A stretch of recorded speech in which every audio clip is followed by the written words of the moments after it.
podcast'ide maailm ka huvitav, aga neid on nii palju, et päeva lõpuks ongi, kellele sa keskendud, kuidas sa nagu no selge, vahva. Paneme need asjad. Kohe viskab su filmid juba või? Okei, ma olen valmis, ma olen väravad. Oota, sa viskasid? Jesus! Ma võin ka püüda. Nii. Ma saan lihtsalt vastu pead selle. Nii. No nii, Green Pea Crisps. Mina sain selle jackfruiti. Jackfruit, jah. Super soft slice. Aga Marie, miks meil on need snäkid siin käes praegu? Mis toimub? Mis siin toimub? Jaa, meil on järjekordne uus episood ja meile on tulnud külla Ellita ellu. Tere, tere! Et palun tutvusta ennast. Olen Ellit, olen tegelikult funktsionaalse toitumisnõustaja haridusega. Väga hoolin tervislikust toidust ja selle missioonitundega olen loonud sellise brändi nagu MySnack, mille all siis toodame tervislikke vahepalasid, mis on väga paljude harrastussportlaste ja ka tippsportlaste lemmikud. Ja tulin täna teile küllast. Ma saan aru, et sport on see, mis meid ühendab. Jaa, väga tore. Aga räägi lühidalt ka, kuidas sa oled ise igapäevaselt aktiivne? Minul on hästi suur eelistus teha väljasporti. Et kui valida jõusaal või kas siseruumid või välisruumid, siis ma tahan alati õues olla. Täpselt samamoodi ka talvel. Et ka siukse kõige kehvema suusailmaga ma pressin ennast ikkagi suusarajale. Ja suvel peamiselt sõidan ratast. Et oleme ka tegelikult pikalt koostööd teinud Estonian Cupi rattamaratonide sarjaga ja sinna oma tiimi välja pand ja üritame kuidagi ka oma ettevõttes hoida sellist sporti ja liikumist auses. Jaa, väga lahe. Mul siia kohe on lisada see, et väga paljud tuttavad, kes nii-öelda välisporti nii palju ei tee, ei saa mitte kunagi aru, et kuidas sa talvel väljas sporti teed. Nad on väga imestunud iga kord. Nõus, sama. Ja ma olen ise ka aastaringselt tegelikult rattaga tööl käinud. Et meie need talved ju lubavad aegelt, kui on väga lumerohke, siis sõidad vaiksemalt ja oled hoorikamaga. Eriti linnas, jah. Maal oleks võib-olla keeruline, ma ise maalt pärit, et seal annab sumbata selle rattaga. Jah, siis peab ilma valima, kui lähed suuskadega, siis... Okei, aga lähme siis kohe asja juurde, et siin on meil snäkid laual, on ju, aga kuidas tõsta energiataset snäkke süües? No mis see snäkk on, et ega see snäkk ei ole ju tegelikult ju oleneb, millest ta koosneb. Et kui me võtame valgurohked hernesnäkid, siis saame sealt valku, kui me tahame kiiret energiat tõsta, siis me valime pigem puuvilja ja puuviljadest on meil ka päris lai valik, et kui nagu MySnacki valikust vaadata. Et ananassid, mangod, guava, draakonivili, jackfruit jakka, me nimetasime eestipäraselt ta jaaguviljaks. Jaak on tore poiss. Kuidas ta nagu meelde jääb, on ju? Ja seda me tegime kusjuures Norras suusalaagris. Tuli selle sportlastega hea mõte, et võiks olla jaaguvili õppis. Aga miks see jackfruit on hästi hea, on sellepärast, et temas on 63% rauda päevasest vajadusest. Ja teadupoolest sportlastel on seda väga vaja ja meil ei ole nii palju toiduallikaid, kust me seda nii kergelt saame. Ma kiirelt küsin siia vahel ära siis, et kindlasti ka hea toode neile, kes võib-olla tarbivad vähem liha, on mul õigus? Ja tegelikult jackfruit ongi väga tuntud just veganite seas. Et kui paljude jaoks võib see tunduda selline uus ja osade jaoks ka segadust tekitav, paljud arvavad, et see on durian, mis on haisuvili. Et ta välimuselt tundub natuke sarnane, aga sellepärast me oleme sinna pakendi taha ka kirjutanud, et I'm not the smelly one. Et kui sa tagant seda lahti teed, siis sealt tuleb välja, sa hakkad pakendit avama, aga nüüd me... Siit või? Jah. Aga nüüd me otsustasime, et me paneme selle esiküljele. Siin? Jah, I'm not the smelly one. Et... Ja jackfruiti tegelikult kasutatakse päris palju ka vegan burgerite selle kotleti valmistamiseks. Et ta on hästi hea. Mul on tegelikult olemas ka videod, mis ma seda jakat olen ise seal tais ka koorinud, et milline see vili välja näeb, et ta kasvab kuni 2 meetri suuruseks, et ta on hästi võimas ja hästi toitainete rikas, ka kõrge vitamiinisisaldusega. Aga kuidas ma saan teada, et see teatud siis see snäkk on energiarikas, et kui ma nüüd selle ära söön, et ma saan sealt midagi? Et mida ma nagu vaatama pean? Koostisosasid, energiat, et meie toodetel on hästi selgelt välja toodud just ka see süsivesikute osakaal ja me teame, eks ju, et puuviljad on kiudainete rohked ja süsivesikute allikad, et kiire et ikkagi paki peal on ikkagi kirjas kõik info ja selle järgi vaatama. Absoluutselt. Okei. Jah, tihtipeale, no kui ma praegu vaatan nüüd uuringute järgi, siis Nielsen, eks ju, kes on tuntud uuringute tegija ja üks usaldusväärsemaid ja suuremaid, siis nende trend näitab tulevaste aastate jooksul väga kiiret kasvu just tervislikele snäkkidele. Ja üks põhjusteks on ka see, et pakendi peal on sul kogu informatsioon olemas. Sa saad reaalselt aru, mida täpselt sa endale sisse sööd. Et kui me lähme lõunasööki sööma, võtame sealt riisi, midagi kana, midagi kõrvale, siis tegelikult on hästi keeruline nagu hinnata, et seda toiteväärtust on ju, mida me sööme.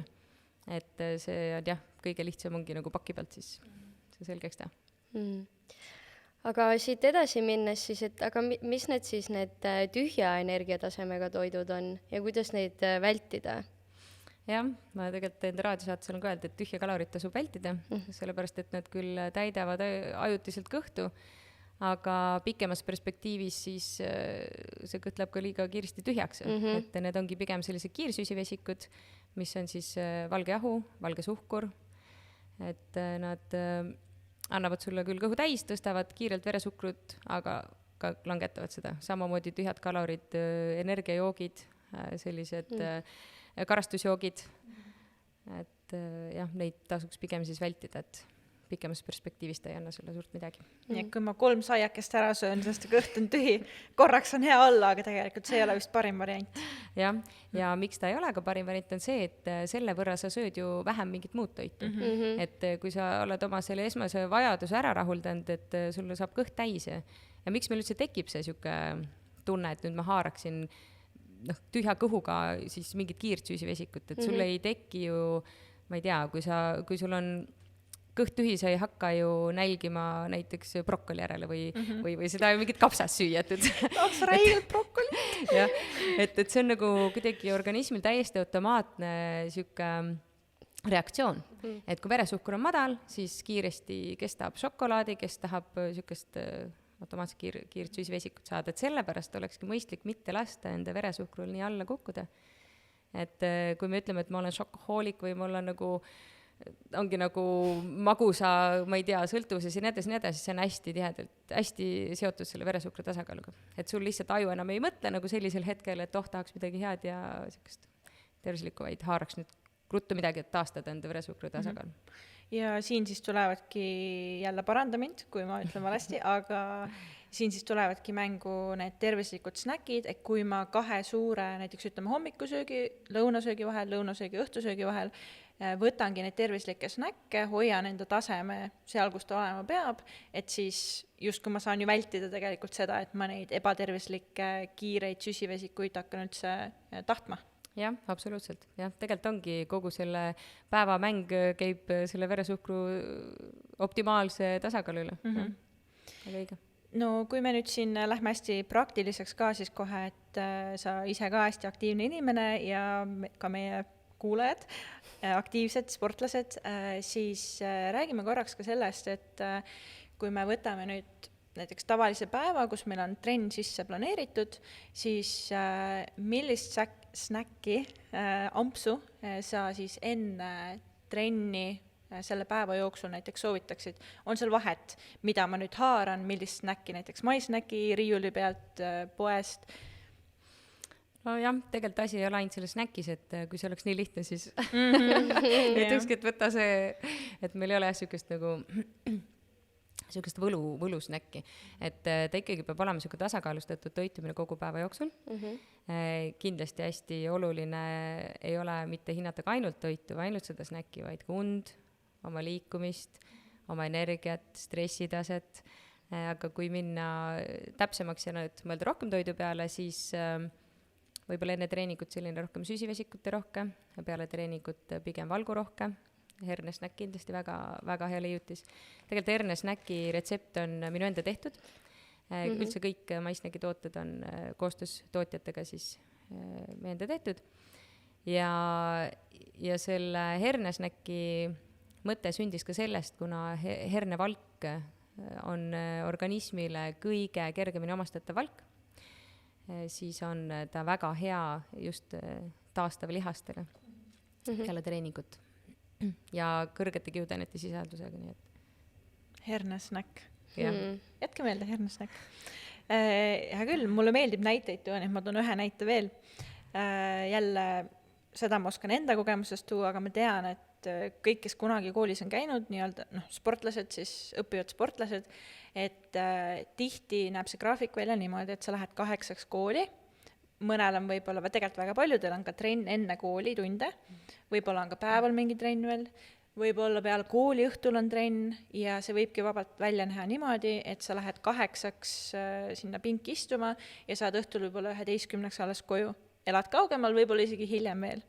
Et see päev on hästi-hästi pikk.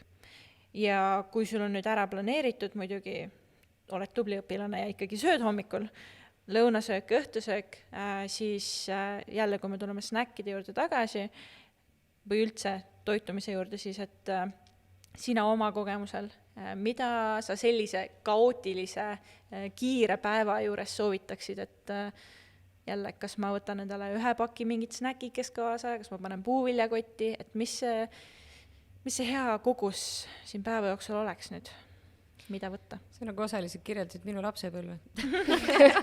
Meie kõik ilmselt. Meie kõik, jah.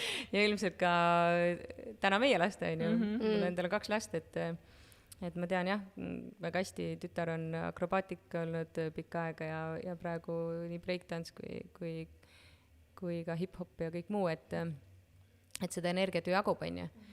Aga tegelikult me peaksime energiat saama toidust nii palju, kui me suudame ära kulutada, eriti kui me oleme nagu väga rohkelt treenivad, on ju. Mitu trenni päevas. Ta peaks just jah tasakaalus olema, mitte nagu rohkem, on ju, siis me ei jaksa nagu, eks ju, just kui võtame endal võimekust maha, on ju, toit ei tohiks ju väsitada, vaid peaks meile energiat andma, nii et see level, nagu, mille peal me nagu töötame, on hästi oluline, või see tasakaal. Ja mida nagu soovitada, eks ju, kindlasti peab mahtuma, hommikul peab sööma. Et me ei saa vältida seda hommikusööki. Ja ma tean, et praegu on hästi populaarsed teemad ka paastumine ja see pool teema, et me ei hakka sellesse väga süvitsi sisse minema, kus soovitatakse siis pikalt mitte süüa. Need dieedid ei ole kindlasti pikemas perspektiivis nagu mõistlikud ja veel vähem mõistlikud sportlastele, sest tegelikult nad ju kulutavad oma energia ära. Ja ikkagi jah, tasakaalustatud toitumine, 3 korda päevas peab sööma ja sinna vahele ma võtaksin julgelt sellise päevakirjelduse peale vähemalt 4 snäkki.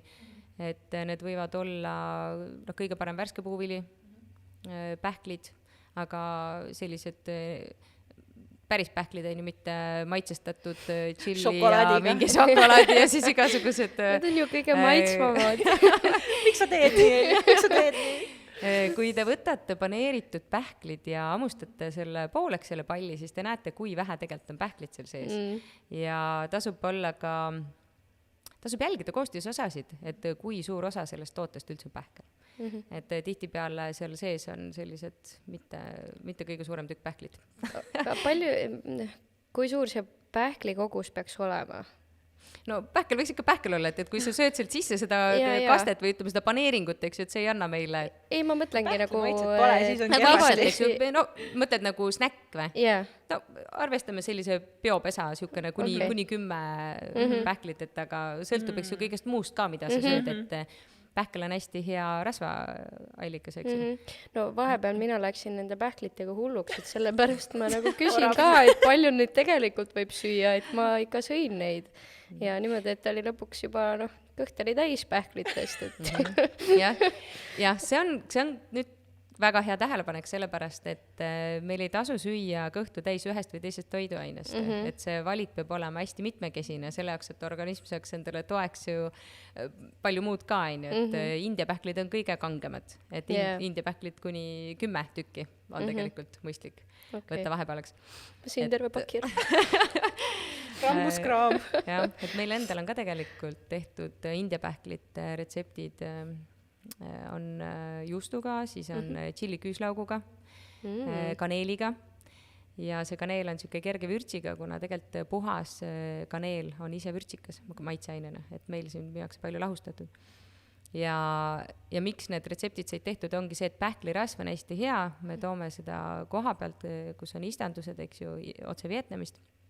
Nüüd, kui muuseas lähen ka varsti sinna, siis me teeme ka otse videosid ja niisugust head ülevaadet, kuidas see tootmine käib, kus me korjame, mismoodi me seda teeme. Väga põnev. Maisnägi kodulehel, jah.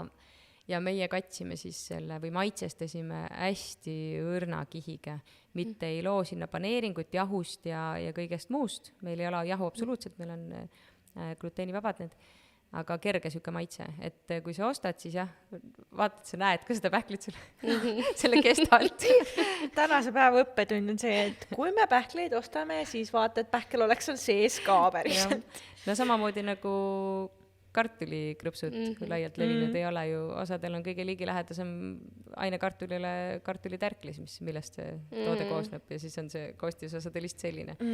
Et lihtsalt tehakse mass kokku ja torudes siis tuleb see mass ja siis on see lõikur, mis teeb ta sulle selle kartuli sarnaseks. Ja mulle maitsevad krõpsud ka.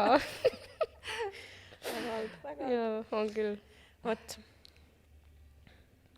Nii, aga ma ei teagi.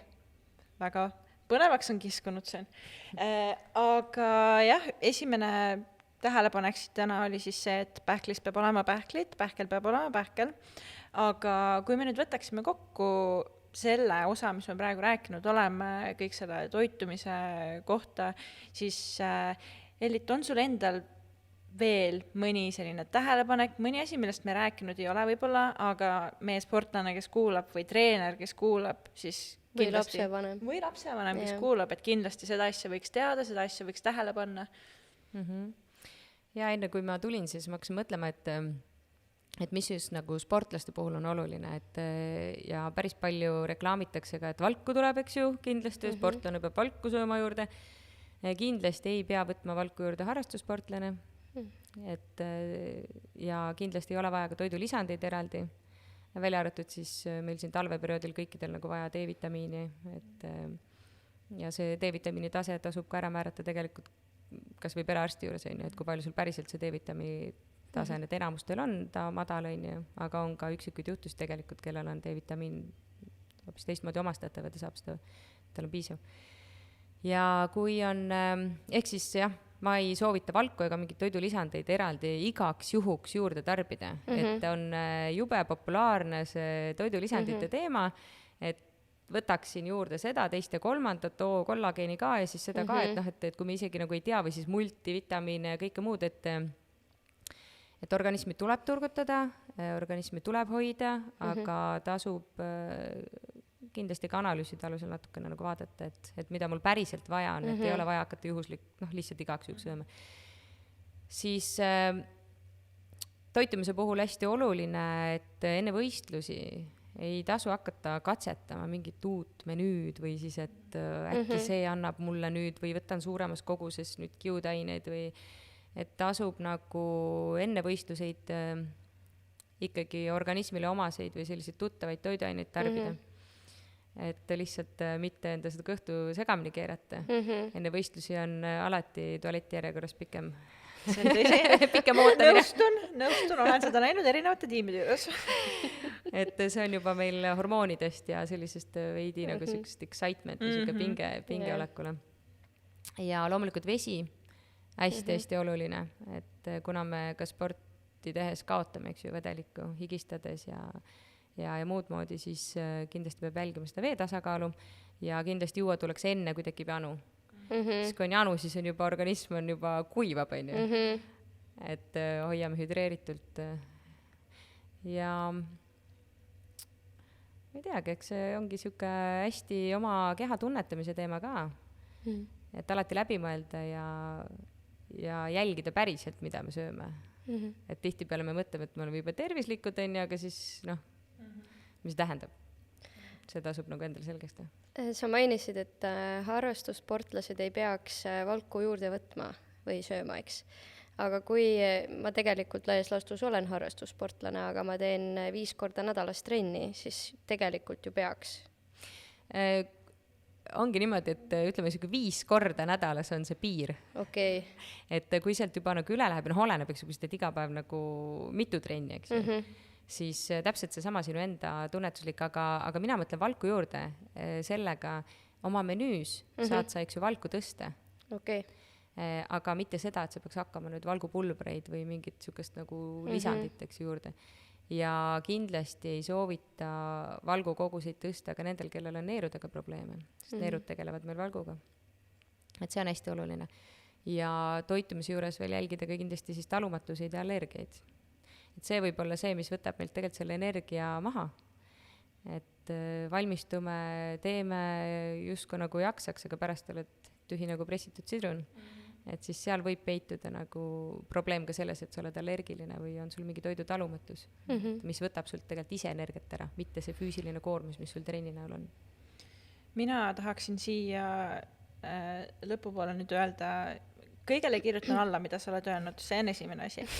Teine asi on see, et nagu meil ka eelnevalt, näiteks kui me rääkisime vaimsest tervisest, kui meil spordipsühholoog külas käis, et siis midagi tema soovitas, oli see, et kui sa midagi tunned, tahad, pole piisavalt informatsiooni, siis alati pea kellegagi nõu, kellel on seda informatsiooni ja teadmist rohkem, et ma arvan, siin kehtib väga hästi ka see, nagu sa ütlesid, et sa pead ise nagu tunnetama, võib-olla suurel täiskasvanud, juba kogenud sportlasel see toimib ja saab katsetada, aga kui sa oled noorsportlane ja sa ei ole päris kindel, et siis sõber võtab või sõber sööb sellist asja, et ma hakkan ka nüüd katsetama, et võib-olla siis jälle paranda mind, kui ma eksin, aga et siis võib-olla pea vanematega nõu, vanemad võib-olla oskavad selle abi leida kuskilt, kas või pea treeneriga alguses nõu, et kellega, kes on sinust vanem ja justkui võiks osata sind suunata kuhugi poole, et kuigi internetis tänapäeval on kõik ju kättesaadav, aga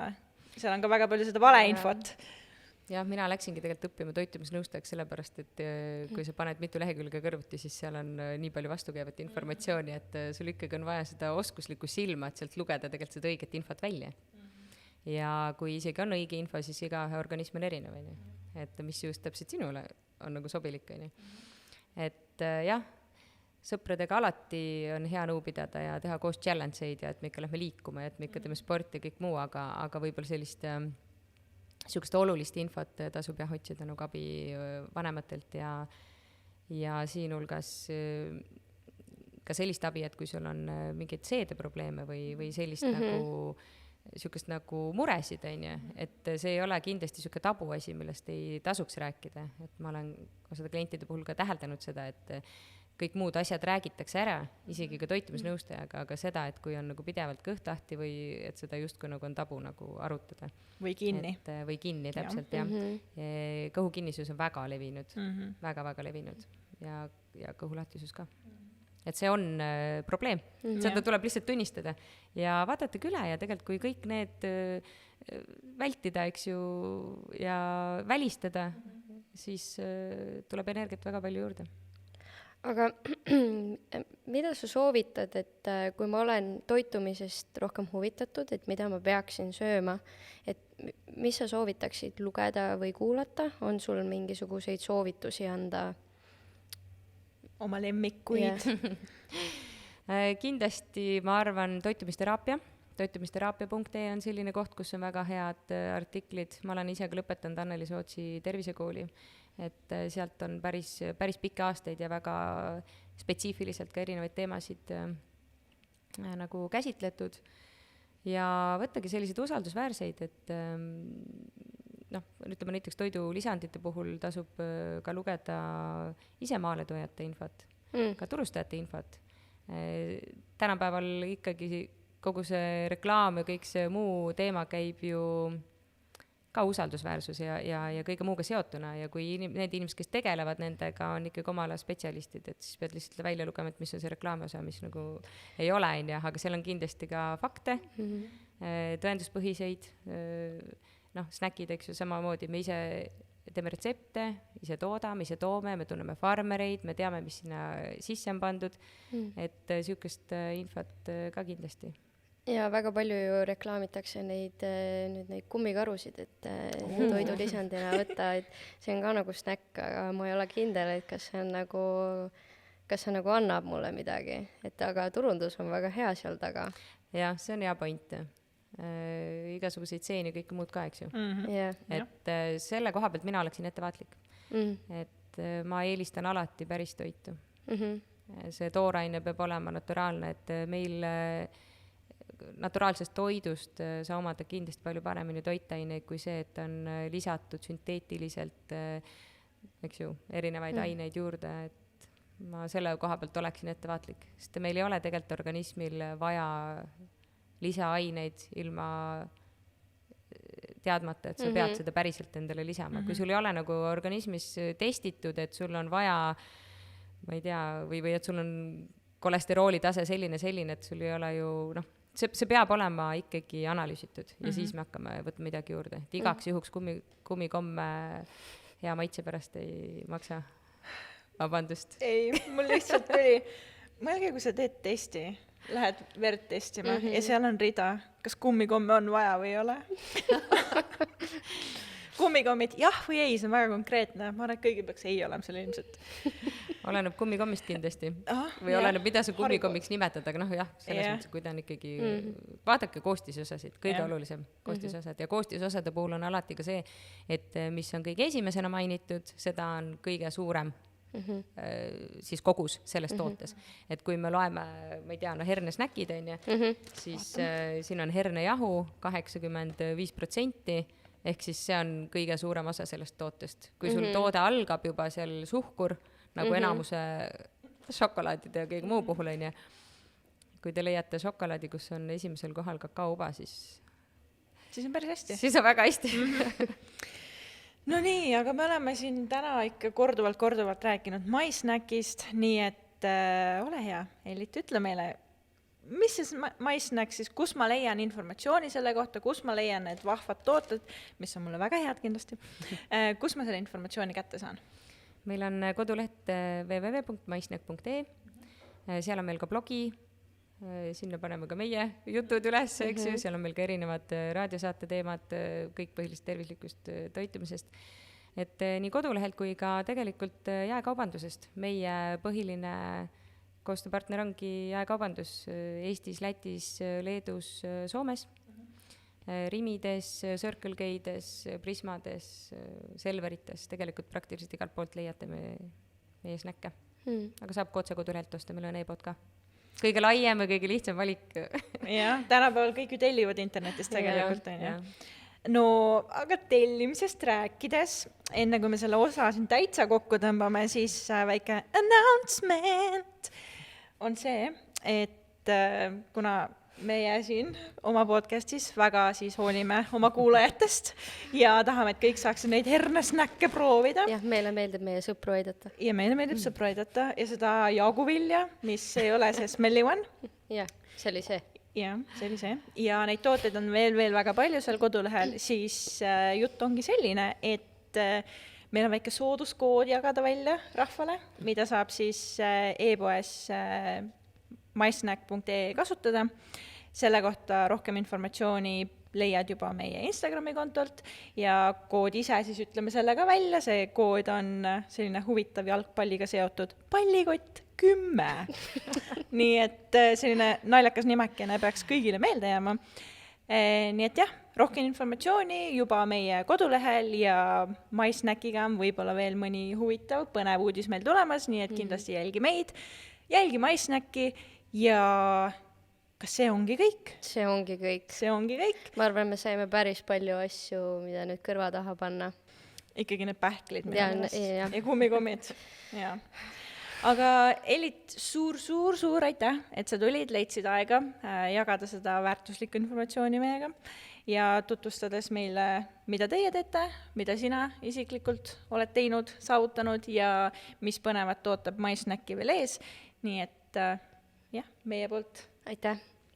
kummardusi, aitäh! Suured tänud! Jeei! Purgis! Nüüd saame täpsusi, jah? Jah.